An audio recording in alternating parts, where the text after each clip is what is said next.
دیروز در محله شنبهده کوچه میانده از طرف شکده نایش کوشیم یک موش جوان 23 ساله را دستگیر کردند.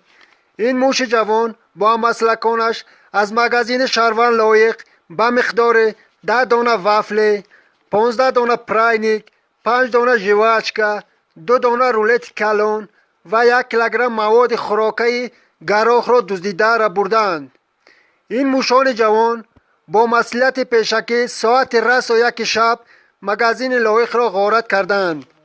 این موش جوان را موافق ماده 106 کنستیتوسیا 5 سال از آزادی محروم کرده شدند. تفتیشات دوام دارد.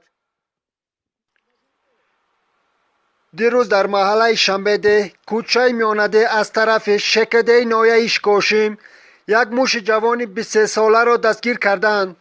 این موش جوان با مسلکانش از مغازین شهروان لایق به مقدار 10 دانه وافل، 15 دانه پراینیک، 5 دانه ژواچکا